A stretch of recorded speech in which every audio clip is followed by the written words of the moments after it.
welcome to Talk Haunted to Me. I'm Chris, this is James with me. Today we are at the Old Moores County Jail and Museum.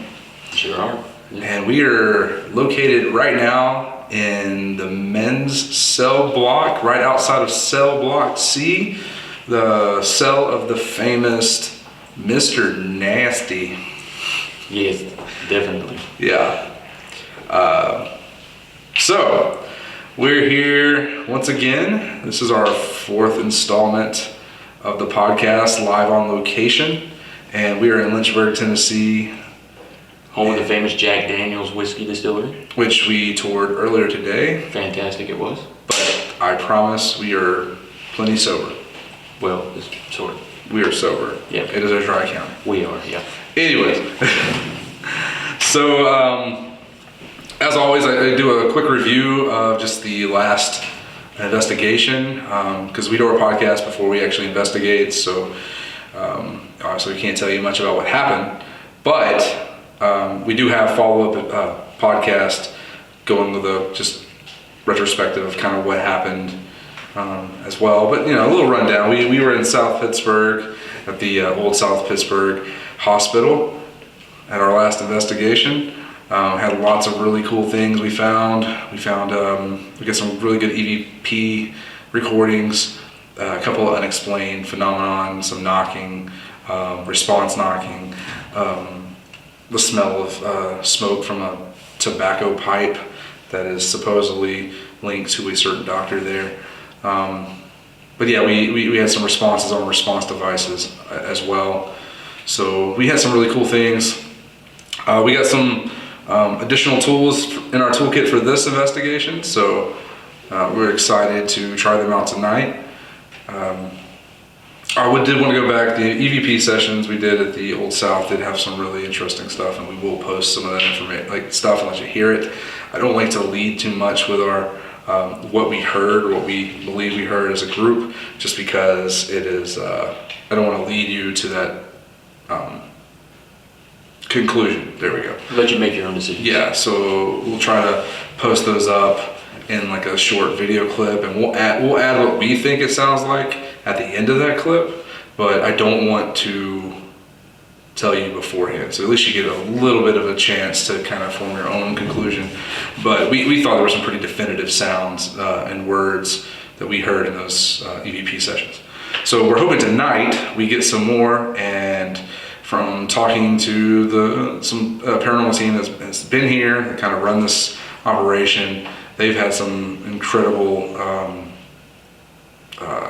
experiences, yeah, especially on different spirit boxes, ghost boxes. The SB box. The one we have, one box, and they have another one as well. As a kind of souped up version, and they call him Mr. Nasty because of his nasty, vulgar comments towards women. Yes. Oh no, he cusses out men too. Well, yeah, but it tends to be more explicit when it comes to women. Yeah, he's a little bit of a jerk, and we say that knowing that we're basically right next to him right now. Exactly. And you can't see it in the footage, the camera footage, if you're watching us during this podcast. But we do have a third mic in the cell right now. That is the ghost mic that you would see in other video footage of our podcast. That's a running thing we do, but we have a third mic, so the ghost is very much welcome to come give his side of the story or whatnot. We also have our power block, our little battery generator thing that we have plugged up to 2 wireless chargers with an open source of power that he can draw upon to manifest himself. So he has really no excuse for not showing himself. So if he wants to get in on this podcast, he can feel more than free to do so. Mm-hmm. So what do you feel in this room right now, James? Do you feel anything? Yeah, I think the majority of the emotions that we've heard that people have felt here has been more of like a frustration. I think the whole Mr. Nasty concept, especially towards females and even with the men, it's more of a frustration, almost an anger feeling towards the individuals that come into this room and the things that we've heard that he said and done. So yeah, I mean, when we walk in here, we feel, when I walked up here this evening when we first got here, after hearing the stories and such of that nature, you expect and you feel, that frustration. We also had another area close to this area. There was a feeling of anxiety. You can tell there's a lot of emotion, a lot of things going on, feelings stirring in this building from the years that it was open, over 100 years, right, as a prison. Yeah. Or as a jail. 1893 to 1990. 1990. So 1990 is fairly recent. Yeah. So there's been a lot of things take place in this building in general on the 3 floors that occupy this building. And there's lots of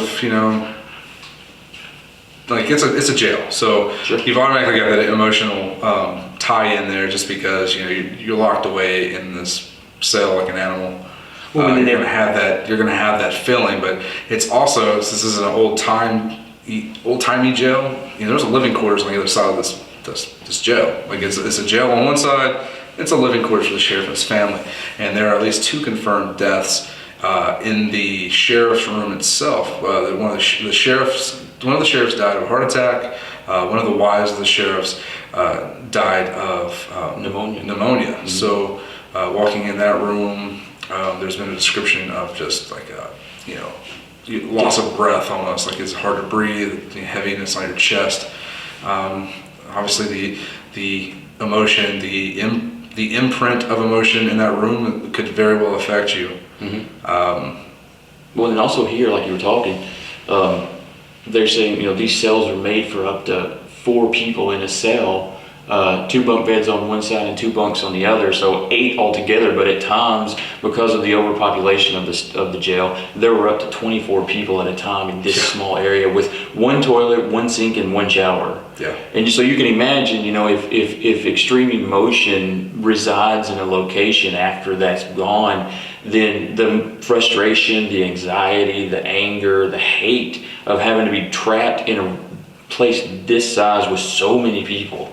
Yeah, I'm sure Mr. Krusty doesn't like to share these rooms with people. So Mr. Nasty, yeah. What did I say? Krusty. Mr. Krusty? It's cool. Yeah. But then also we read that in the women's cell downstairs. Mr. Musty? Mr. Musty, yeah. Which seriously. It is kind of musty. 24 people, especially. Yeah. But no, the women's cells downstairs, we talk about, we had read and done some research and found out, possible suicides. People killed themselves downstairs in some of the women's cells. So, I mean, if that's the case, then also that extreme emotional connection to the location, because there has to be an extreme feeling to choose to take your own life in that situation. So yeah, we're gonna set up some cameras and some we'll do some investigations, some EVP sessions, some response sessions, and laser grids and stuff like that, EMF readings. In a few different areas. So obviously this room, because we have our good friend Mr. Chastity in here, and so we definitely want to get his take on the whole situation and see if he can respond to this. We also want to find out if this is, as some people some people think it's actually Alan Smalls, a person who was murdered in this room. Mm-hmm. Brutally murdered. Beaten to death to the point of being unrecognizable. By the family of his victims. So, exactly. Don't feel too sorry for him. Right. But it's Alan Smalls. You're killing me, Smalls. But we're going to ask the tough questions, ask if that's actually him, and ask some other questions too. So we'll definitely be investigating this room. We'll also be investigating the women's cell. There have been experiences in there, so we'll see about that. And then the children's room. The children's room has a few other things in it, but mostly there is photography type evidence in the window. There have been pictures of random faces in the window. So we're going to investigate that. And then from the outside, there have been pictures of cats. And they've actually shown us some of those pictures. And I mean, it's a cat in the window. So unless a cat snuck in the house, which we have not seen a cat in the building. But yeah, there's a picture of a cat inside the room when they were outside the room taking the picture. Mm-hmm. So that's pretty cool. We'll see if we can capture that. There has been talk of like laughter and steps, like people running down stairs and stuff near the children's area because they like to play, and they also like to play with toys if you leave toys out. So we'll try to investigate some of that stuff. Watch the staircase, watch the room. The sheriff's room, there has been some stuff in there, so we'll probably do a small EVP session in there as well. And I think the majority of it though has been right here in this location, so hopefully we'll be able to capture something. They also said one of the rooms has like a musical equipment or something, and they've been able to capture some stuff there. So there's plenty of areas where we can do some sessions, do some technical analysis. We'll see if we can capture stuff. But our 3 main areas of focus from a camera standpoint, where we're going to set cameras up for the whole entire night, will be the children's room, this room here, the cell 3, and we'll also set up a camera on the staircase to capture any movement going up and down the stairs. We'll also set up our grid, like I said, probably on the staircase as well, see if we can get any movement. And then we'll everything else is investigation type stuff. So we'll have our response units, our EMF readers, EVP devices and stuff like that. So if there's something to be caught, we'll catch it. Yeah, this will be a very exciting night, hopefully. Hopefully we get a lot of evidence that we can take back and show all of you. Mm-hmm. So, for sure. Yeah. Anyways, this has probably been a fairly short podcast, but we need to get on it. We got a lot of equipment set up. We got to tear this stuff down. Got a lot of equipment set up and get started with this investigation. So we're really excited to get going.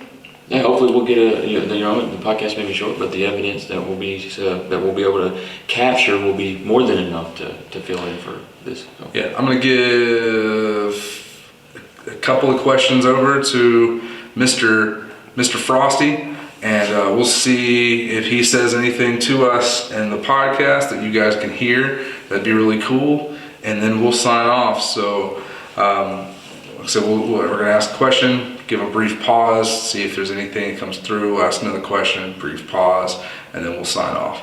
So, first question. It's Mr. Nasty, right? Yeah. Okay, yeah, I'm gonna make sure. Yeah, you're good. Yeah. You're good guy. Yeah. Or sometimes we call him Rick. No, it's all right, Mr. Ashy. Mr. Ashy. Are you here in the cell block with us?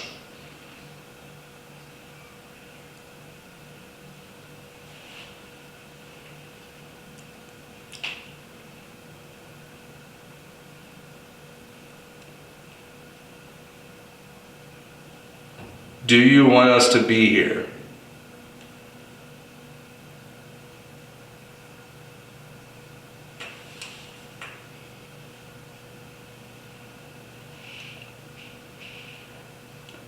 Are you Alan Smalls?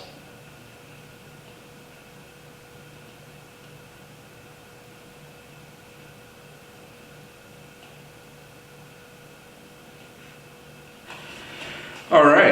Anyways, for Talk Haunted to Me, my name is Chris. I'm James. And we're gonna sign off and get this investigation started. Whoops. Right. All right. Y'all stay safe out there. Take care. Deuces.